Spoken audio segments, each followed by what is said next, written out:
He worked as a New York City newsman during the mid-60s for WMCA Radio. He helped introduce the Beatles to the United States of America with his radio reporting. Here are the Beatles. The helicopter is now down. You can hear the screaming in the background, and the doors are slowly opening. He was press secretary for black media with Robert F. Kennedy in 1968, and then news writer for WABC TV Channel 7 in New York City. He reported live from the funeral of Martin Luther King Jr.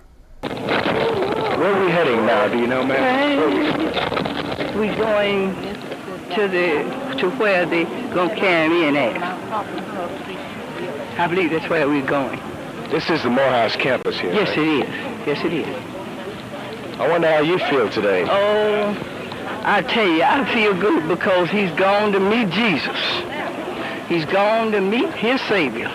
He worked at WCBS TV Channel 2 as a field reporter on camera and news assignment editor for local news in New York City.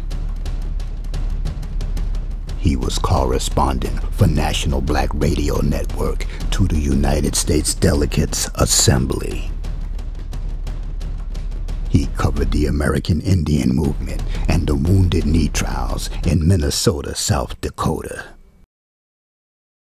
He recorded the historic Floyd McKissick speeches. Black folks running Newark, black folks in Brooklyn, black folks in New York. That's the way it's gonna be. He's the winner of the John B. Russwurm Award for Excellence in Journalism.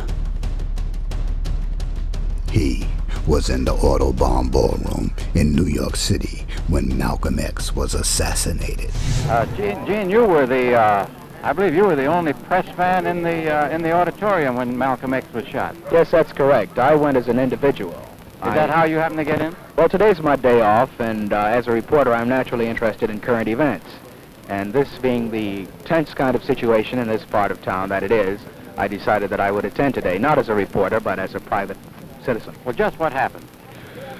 You mean when Malcolm was shot, I assume? Exactly. I was sitting in the front row, right in front of Malcolm, in fact, and he came out on the stage. The introductory speaker turned over the platform to him. Gene Simpson was a in-your-face, truth-seeking news reporter. I am at the Audubon Ballroom. Pandemonium is the only word that I can use to describe the scene here. I was sitting in the first row when Malcolm came on the stage and greeted the audience with his traditional Salam Alaikum, a Muslim greeting.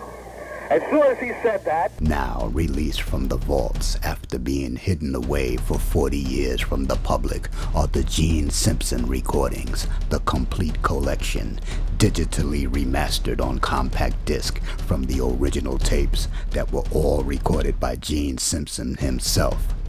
This is a collection you'll want to own. I saw two guys standing up, and the next thing, my next impression, it all happened very rapidly, as you can understand, is of the gunshots.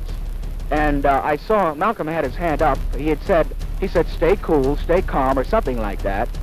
And just then, the gunfire went off, and his hand was up. I remember this. I turned around quickly, and the next thing I saw was Malcolm falling back in a dead faint.